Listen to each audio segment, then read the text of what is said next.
welcome back to another episode of How We Have It. My name is Michael Serpell, and this week we will be talking about sports psychology and how it is important for sport performance. Now, for this week's episode, we've brought in the expert voice of an RMIT student currently studying a Bachelor of Psychology. Our special guest is an elite skier for all those winter sport enthusiasts out there, or summer sports if you're from Scandinavia. Yeah! She knows sports psychology like no other, and she knows a thing or two about making snow cones as well. It is Emily Buckland. Hi, my name's Emily. Woo! Emily, welcome to you. Tell us a bit more about the degree that you're studying at RMIT and what is your involvement with RMIT Sports? Hi guys, it's so great to be here. So I am currently studying a Bachelor of Applied Science in Psychology. I'm in my third year. This is my second degree at RMIT. Pretty much from my first day at RMIT, I signed up with the RMIT Snow Sports Club and the Snow Sports Nationals team, as well as being part of the Snow Sports Club and the committee and running that. And yeah, it's just been so much fun being involved in RMIT Sport. I love it, love everything about it, love what they do. It's a great place to be. That's amazing. It sounds like an incredible place. Doing 2 degrees at RMIT, sounds like you can't get out of the place, Emily. Yeah. Considering doing another one, but I'll finish this one first and then we'll see how we go. I'm sure there's no limitation, so you may as well try and beat some records. I may as well. You know what? I think I'm on a steady trajectory to probably be the person with the most amount of degrees from one single university ever. But yeah, I mean, who's counting, right? Exactly right. You definitely aren't, but love that. Now, Emily, the wonderful city of Melbourne isn't a city that you would usually associate with snow. Emily, I'm curious, what got you into skiing in the first place?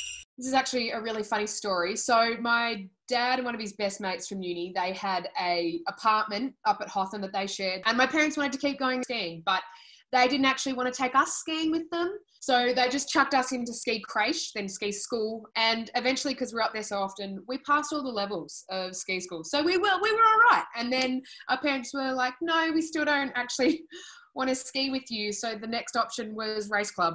And the rest is history. For those listeners out there who aren't aware of what creche is, it's usually for people around the age of 3 or 4. So you started very, very young. Oh, yeah. I think the second I could walk, I was on skis or in the snow being pushed. So yeah, long career for me. That is absolutely incredible. Now, what major competitions have you competed in since ski creche, and where in the world literally has skiing taken you? Oh gosh, I have been all over Canada, which is just the most beautiful country. I guess the biggest competition I've ever competed in was known as Whistler Cup. That was when I was part of the Australian children's team. And it was honestly the coolest experience just to be around people from all these different countries. And actually the really funny part about being in Whistler is I'm fairly certain there are more Australians in Whistler than there are Canadians. We got a bigger cheer than literally anyone else. We're like, yeah, we're known for the outback and the desert, and here we are in Whistler and we got a ski team, and what are Australians doing here? I'm like, you bet we have snow, come on.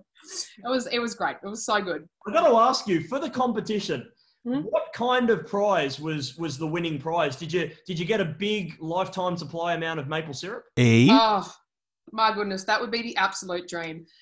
Unfortunately, it was just a kids competition. So you just got a really nice medal and a little trophy as well. When you're a kid, that just has to be about the best thing. We were around, I think, 14, 15 at that age. So just the experience itself, I think, was enough. But definitely the best thing to have and to show people. For sure. Oh, most definitely. Bragging rights at the schoolyard. Yeah, 100%. Once you got it, you didn't take the medal off. I reckon about 13 or 14 is probably the ripe age to start drinking out of trophies. So, that maple syrup would go down an absolute treat in one of those trophies, I'd have to say. Oh, yeah. There's definitely been some people eating cereal out of the trophy the next morning. Obviously, you give it a good clean because you don't know where it's been. I'll tell you what, some strange things happen with those trophies, but it's all fun, all in good nature. It is all in good nature, all in good faith, and we're all about hygiene and sanitation here on Hockey Habit. So make sure you clean your trophy before you drink maple syrup out of it. You heard it first here.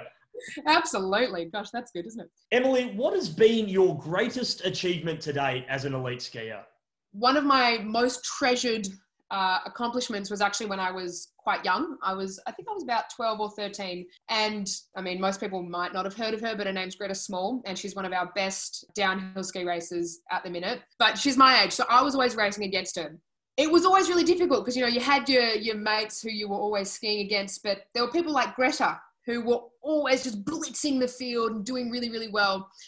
And I remember on this one particular weekend, we trained really hard, and I managed to come away with the win. And it was just I was only 12 or 13, and to be able to be on a level like that it was probably one of my most incredible accomplishments. I think it's those more sentimental achievements that really sort of are my favorite for sure. I was going to say as well, to even beat a Greta in the 21st century, that's not an easy thing to do either. So well done. Thank you kindly. For those of us out there who aren't aware of sports psychology, could you tell us what it is and why it is so important to sport performances? Yeah, so I get this question a lot when I talk about the fact that I might want to be a sports psychologist one day. People are like, what? Any person who's reached any sort of relatively high level of competition in sport know that once you get to that level, everyone knows what they're doing. It comes down to your mental space. And so with sports psychology in particular, you're looking at things like performance review. You're getting stuck with one particular part of your technique or your performance about how to break through that sort of thing. But also it looks at the general lifestyle of the athlete, helping you maintain your health and well-being, looking at weight management, as well as if you have injuries, that can be mentally really taxing. Also helping athletes transition into retirement. You're playing at a young age and you become professional at a young age. So you don't really have that time to develop life outside sport.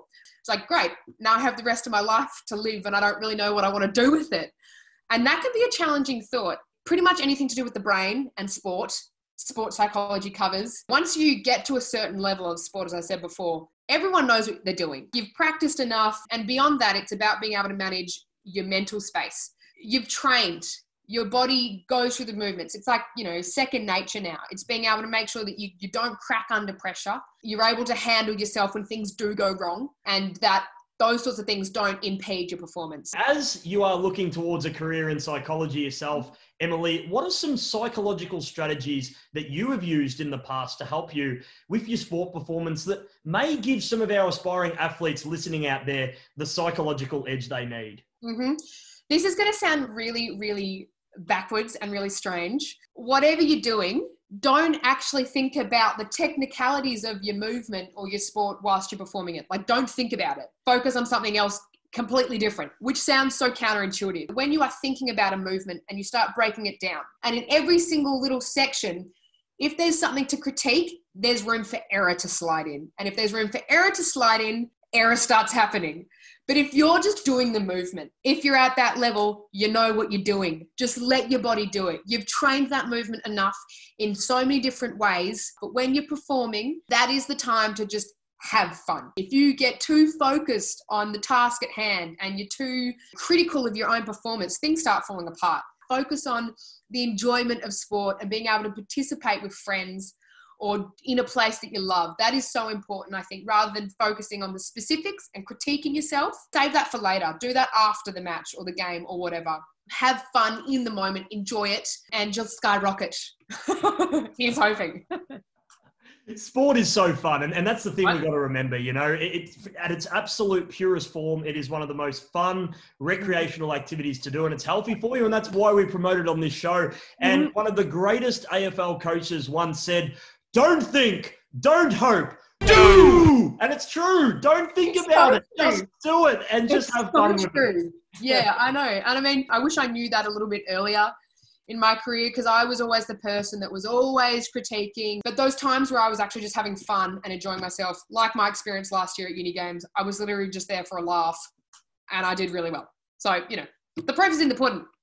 How does an athlete either at RMIT or externally get access to a sports psychologist, and would they need a referral? The same process as going to a normal psychologist. So the best thing to do is just sort of do a quick Google search of sports psychologists available in Melbourne. Maybe get their contact details, just check them out, have a read of their bio, their experience. There's a wide range of specialties within sport. And then, it's just about going to a GP or someone like that who can write a referral. You will need a referral for a psychologist. And then, booking in that appointment and seeing how things go. Finally, Emily, the last few weeks we've heard the top 5 tips from our nutrition, well-being, chiropractic, personal training, elite athlete. And today, I am happy to announce we have Emily's top 5 tips to having so much fun at the ski slopes. How about that name, Emily? Oh, I love it. So much fun. It's a classic skiing pun. Definitely must be used. So my first one is, yeah, you're going to have something warm, but have something waterproof.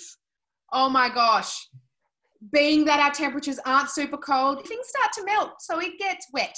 Have waterproof gear. It really will change your experience because you don't want to be wet and soggy and sad. That's, not a good experience. Alrighty, and the second tip is a helmet. There are lots of people who think that wearing a helmet is lame, but I can tell you, it is not worth the concussion. I've had a few. Set your pride aside, don the helmet, be safe. It's not cool just to wear a beanie. Protect your noggin. Especially in Melbourne right now with the fact that we have to wear masks. People listening out there are ways that you can make your mask or your helmet in this scenario look very, very stylish. Oh, absolutely. There are so many different ways. You can even get like helmet covers. But yeah, no, definitely super important. My third tip is skiing is not the cheapest sport, or snowboarding, whatever. It's expensive. So if you have mates that are skiers or snowboarders, try and borrow from them. You can rent, particularly if it's your first few times. Look for hiring those out. Beg, borrow, and steal if you have to. No stealing though. And yeah, my fourth tip, don't be ashamed to get some lessons.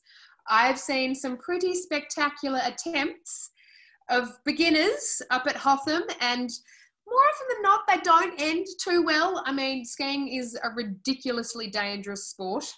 I mean, you've got sharp edges on wooden planks, you've got ice, you've got steep hills, there are trees everywhere. And leave it to the experts to kind of tell you what to do. So it really helps to go and seek out the advice of someone who knows what they're doing. I was going to say as well, with trees, wooden boards, ice, you're really selling this sport to me, Emily.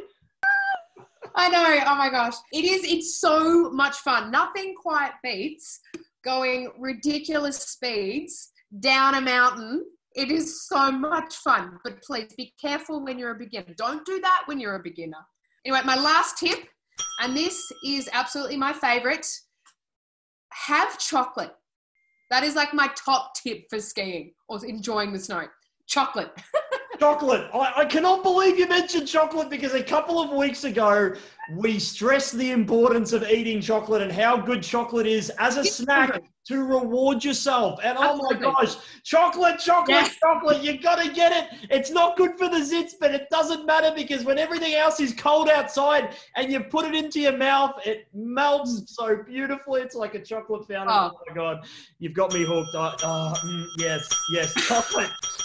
I just remember those days as a kid sitting on the chairlift and because it's been in there all day. You kind of forget about it. You're like, oh, I haven't had my chocolate yet. It's just the mood boost that helps, that's important. We're talking about eating good things. I would imagine not eating any yellow snow either. It happens, and steer clear of it. Don't eat yellow snow. No, don't worry. It's lemon. It's a stereotype for a reason, people. And Emily, where can our lovely viewers today find you if they have any further questions about the topics we discussed? Yep, so I am definitely active on the gram. So my handle is just mbuckland, or send me through an email. My email address is just emilybuckland@outlook.com. Emily, thank you so much for your time today. Stay safe, happy and healthy during this period of time, and have a fun rest of your day. Oh, thank you so kindly. Likewise, it's been so awesome to talk about skiing and share these amazing tips with you. So stay safe and stay inside and wear your mask. Exactly right. And you can use this period of time to customize your snow ski helmets as well. Remember, you can find all of our new episodes of Healthy Habits via the RMIT Sports website. On the gram, our Instagram page is @RMIT Sports. Thank you so much for watching today's episode. We'll see you next week on Healthy Habits.